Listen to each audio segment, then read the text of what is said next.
All right, now relative acceleration, it's a lot like relative velocity, but it's got a little extra complication in there. So you can come up with this starts on 580. I don't really have a good review sheet for this. There's not really all that much to it. So the way you do this is you take AB as AA plus AB with respect to A, just like a velocity equation. What complicates this a bit is a relative acceleration, just like a relative velocity is dependent on the rotation of one point about another. And when you have rotations with accelerations, you can have two components, a normal and a tangential. So this is going to be a lot like relative velocity, with the one exception, we're going to have two components for the relative acceleration. Okay.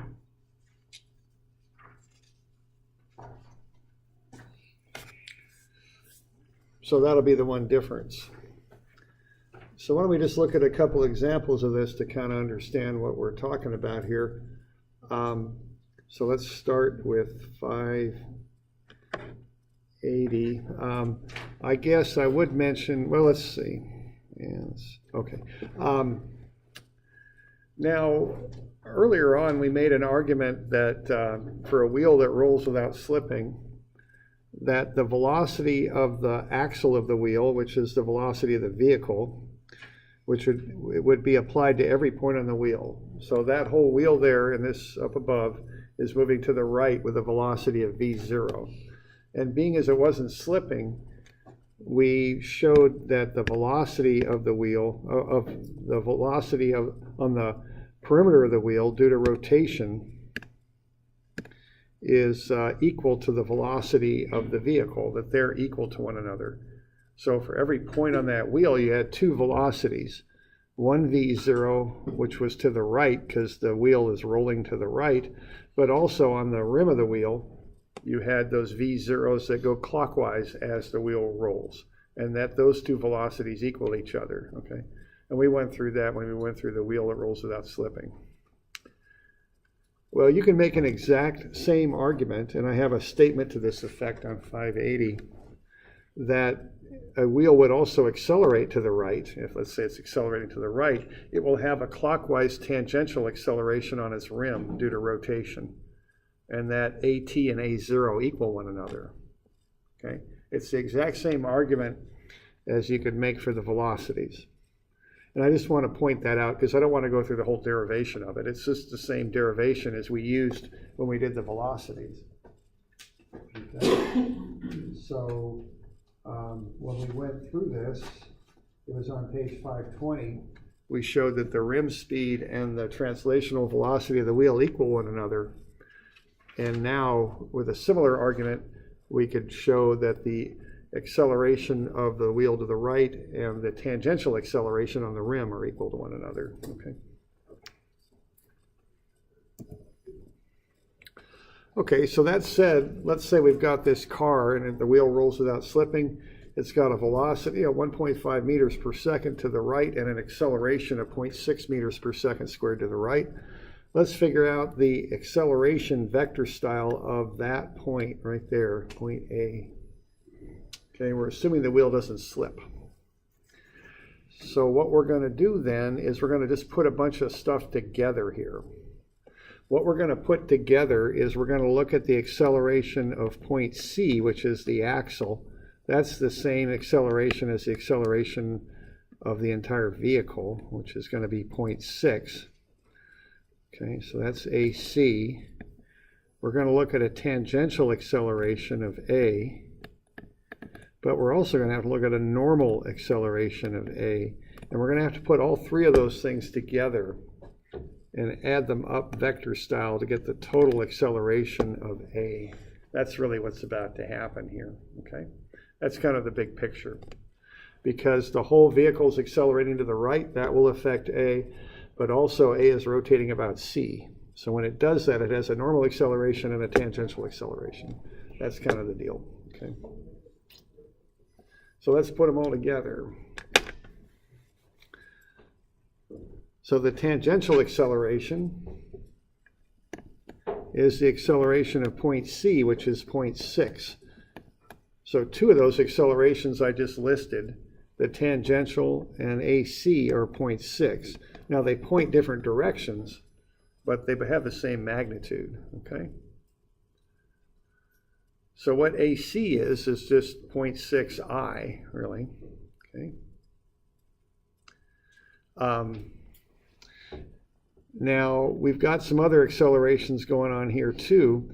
If we want to look at the tangential acceleration of A as it rotates about C, that will also be 0.6. So this is 0.6, this is 0.6 also. Now, the one thing on this one is it's a tangential acceleration. It's tangent to the curve, meaning it makes a right angle with the radius. So that'll be down right at 20 degrees. So what I'll do with that tangential acceleration is vectorize it with a 20-degree angle. So cosine 20 times 0.6 I minus sine 20 times 0.6. Looks like I forgot my J there. J. Okay.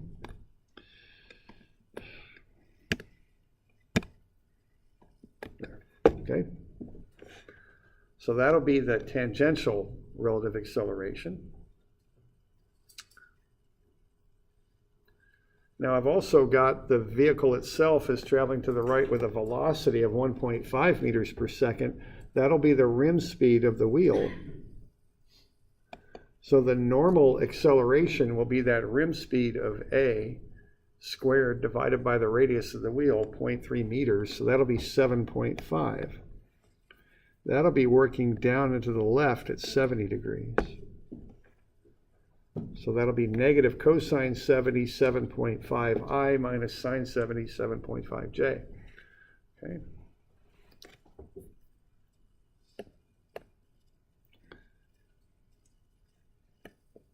So what I've got there are basically three accelerations going on.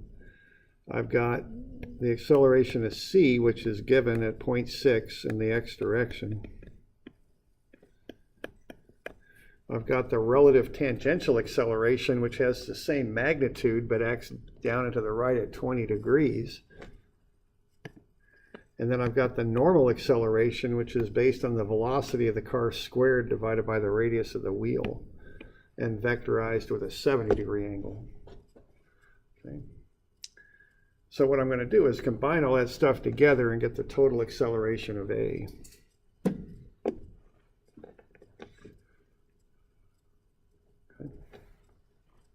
And it's just a matter of adding everything up as a vector to get to the total acceleration. You know, a lot of parts, but we just have to add them up. That's all we got to do. Okay. So what we're going to do, we're going to say the acceleration of A is the acceleration of C plus the acceleration of A with respect to C. That's how we're going to put them all together. Okay.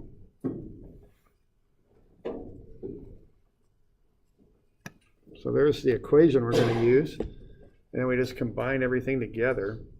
We got I's for the x direction and J's for the y direction. We just add up all the I's, add up all the J's, and that's what's happening right now at point A. It's a combination of those three things. A sub C, A sub A with respect to C, which has two parts to it, the normal and the tangential. So you just vectorize everything and add it all up, and that'll get you the acceleration of A.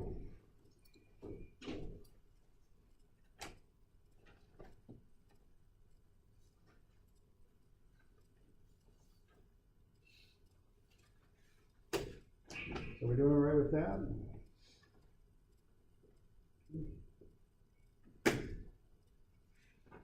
Now that's the basics of relative motion there, okay, for acceleration. Now we can do linkage problems with this stuff too if we want to. So you work through a linkage problem in a similar way as you do with velocity. It's just now you're dealing with acceleration. So the one thing you got to pick up now is that two components to the relative acceleration. So we can look at this linkage problem on 590. And this is the same linkage problem as we did before, I think. So we can use the information we got before. Let's see. Is that the one that we worked on before? think it is, but I'm not 100%, so let's have a look. Is it?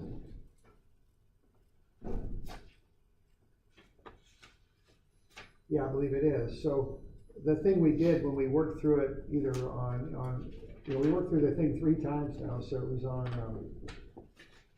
540, 541, and 570. And every time we got the same answer there, we got omega, c with respect to b was 8.8 radians per second. So with the relative velocity approach, or the instantaneous center approach, we got omega for this one, and it's 8.8, okay?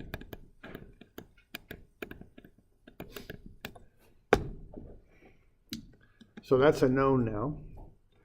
We're given the omega for AB, and now I'm telling you what alpha is. It's 21. Okay. So now we can kind of work our way and start at A and work our way out to B pretty easily. And then when we're at B, we can go from B to C. That's kind of the process on this, just like it is for velocity. And this will be a little bit of calculations, so just get ready for that, okay? So what we want to do first is find the acceleration of B as it rotates around A. We've got the angular speed at 6. If we square that and multiply it by the radius, which is the length of the linkage, we'll get the normal acceleration, and that's 16.56. 6 squared times 0.46. And we can take our alpha, our 21, and multiply it by the length of the linkage and get the tangential acceleration. Okay. So what we're getting there are those 2 components of acceleration shown there on that little sketch to the left.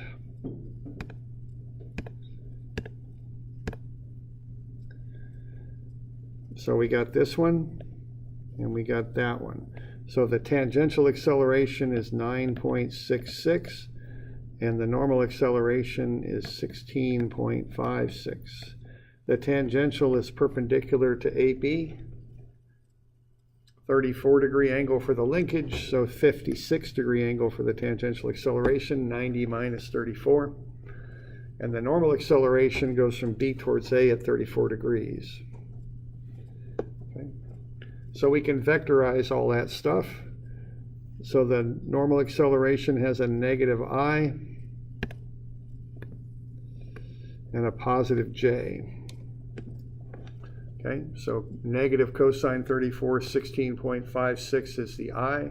Positive sine 34 times 16.56 is the J. So that'll get you the normal acceleration.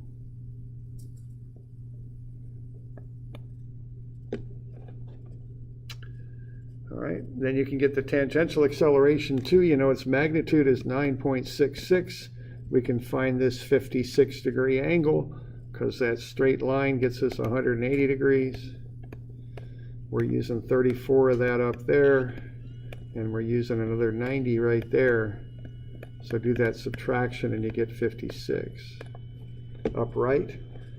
So cosine 56, 9.66 I plus sine 56, 9.66 J. Okay.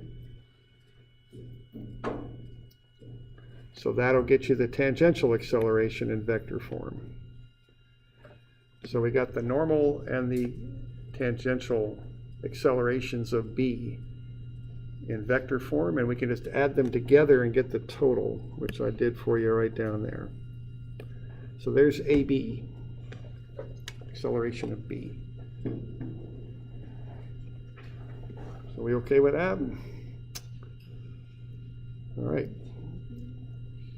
So now we do a relative acceleration equation just like we do for velocity. Okay, we're going to work through this and we're going to say that A sub B, we got A sub B. Now what we're going to do next is get A sub C is equal to A sub B plus A sub C with respect to B. So we're going to do that next, okay? Just like what we did when we did the relative velocity. Now the thing that complicates this is we got 2 components for the relative acceleration.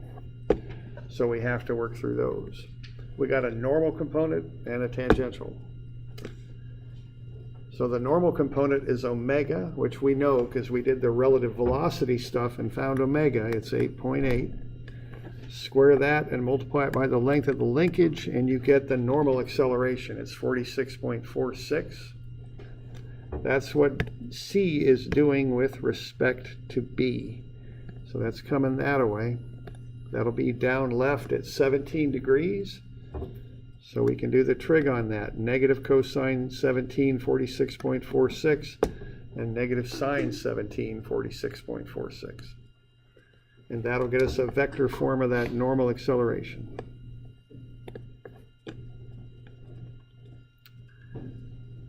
Okay, we can get the tangential acceleration by taking alpha, which is an unknown, times r, and r is the length of the linkage. So that's 0.6 alpha.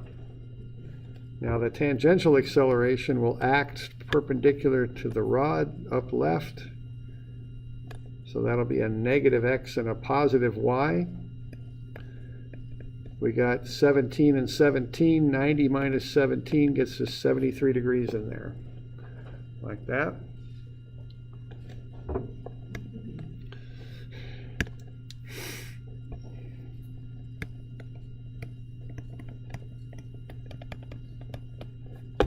So we just take the 0.6 alpha and we vectorize it with the 73 degree angle. So minus cosine 73.6 alpha I plus sine 73.6 alpha j.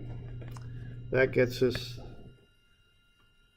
the relative tangential acceleration, okay?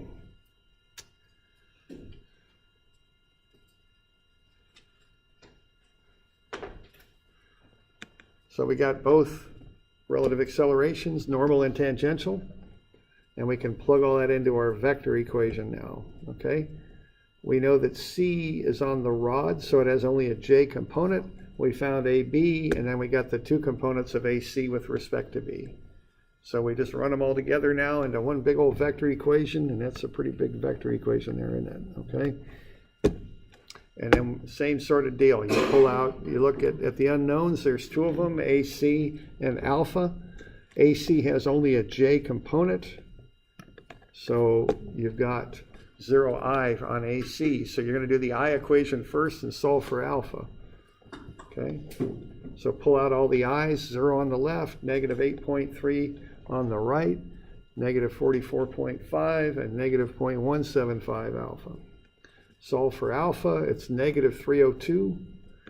Negative number, but no problem. You just take the negative 302 and you plug it into the j equation and solve for AC. Okay. Now this stuff has a lot of calculations in it, you know, just slow and careful, step by step. Okay. One thing from working I remember is people working in pumping facilities, piping galleries. You got these 200 sheet sets of plans with pipes just going all over the place, and they got to track that stuff through, and they just got to be careful and systematic and step by step. You know, when you work, you're going to get into these things and get that habit, that systematic. Take extra steps on your algebra. Don't make the mistake.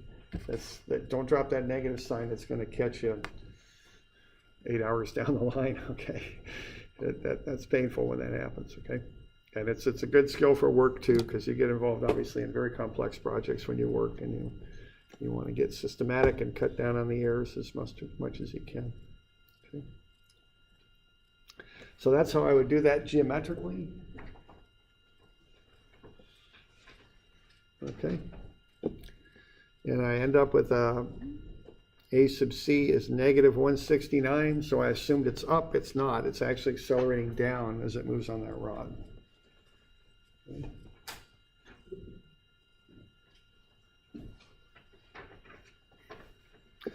All right. Now we can do this with vectors too. Doing it with vectors is twice as much fun as we just had doing it this way. So let's have a look. All right. Here we go. All right. So when we do it with vectors, we're dealing with the linkages, not with the velocity vector, or excuse me, not with the acceleration vectors, but with the linkages. So what I want to do, I want to get the position of B with respect to A, all right? So I got to get the right direction and everything going with that. So I'm going from A to B for my first vector, down right, 34-degree angle, 0.46 meter length, cosine 34.6i minus sine 34.6j, 0.381i minus 0.257j.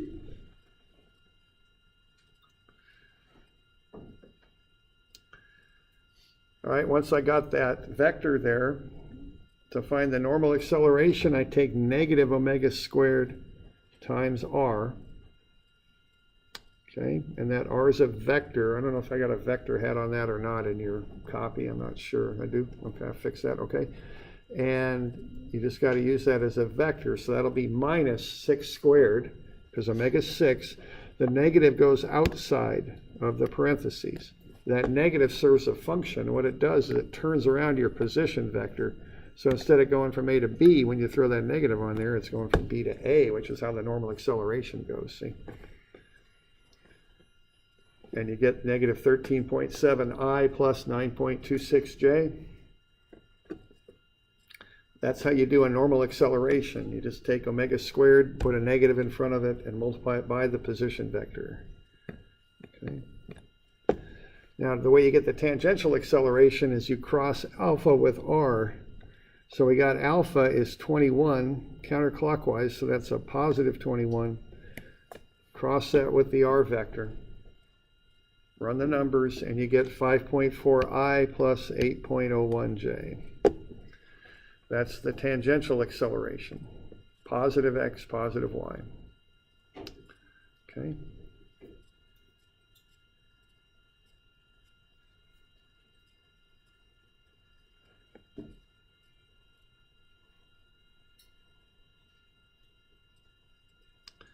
So to find the total acceleration of A, you just add all this stuff together.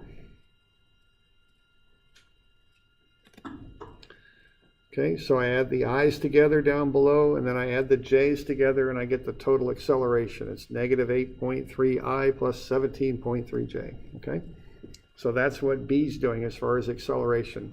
That's the vector sum of the normal acceleration and the tangential. We're just adding them up like vectors, okay?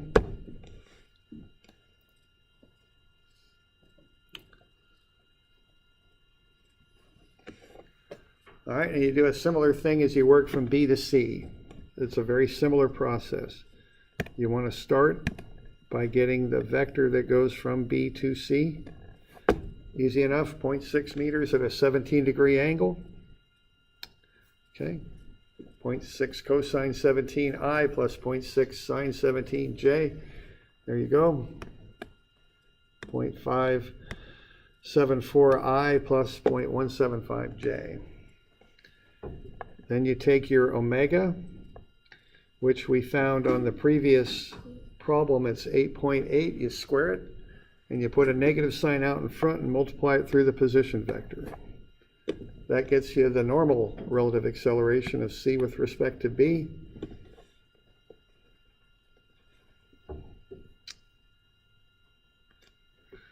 Then you take your alpha vector and cross it with the position. So 0, 0 alpha crossed with 0.574i plus 0.175j plus 0k. That's the position of C with respect to B. You do a cross, and you come up with the tangential acceleration. That's pretty much it. Lots of calculations, but that's the process, okay? And I show how to do the cross over there on the right. Like I say, the formula is on the back of the formula sheet. So when you do these normal accelerations, you're just taking omega, you're squaring it and multiplying it by the negative of the position vector. When you do the tangential accelerations, you're doing alpha crossed with the position vector. That's the deal. And once you got those things generated, you just throw them into the equation like we did before. Solve the I equation first, and you'll get alpha, and then you solve the J equation next, and you'll get A sub C.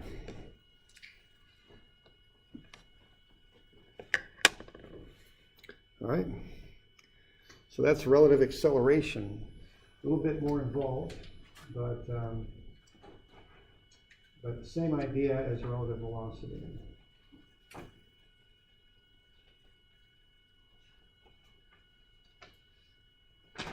Now, one little thing on this, so we okay with that?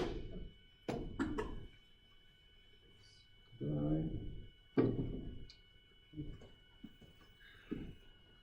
Now, let's see. When I've done these problems, what I've done, I've set these rods here, vertical and horizontal, which is kind of a convenient thing, because when I do that, we get 0I plus ACJ, right? Now, if you got an angled rod, can you still solve that?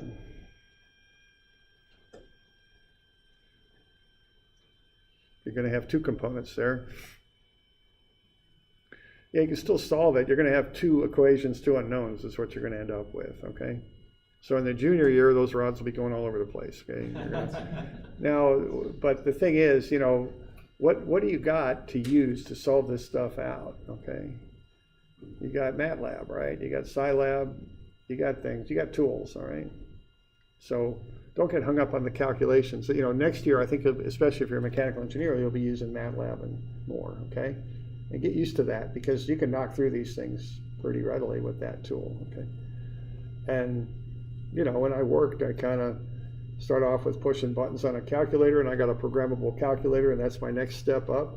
So I'd use that, and I got pretty good at programming it. It was a nice HP that I like to program. Next step up from there was a spreadsheet. You know, I get these kind of levels. I run into this problem, I use this tool to solve it. So, you know, learn how to use some of them things, because, you know, they're very powerful things. They're good to be able to know how to use. But, you know, so, you know, you could make the math more complex, but it's still the same problem. And if you got some way to knock through two equations with two unknowns, it's not a big deal, as long as you're comfortable with it, okay? Okay. So there you go. So I'll get you a couple of these. What is it? It's Wednesday.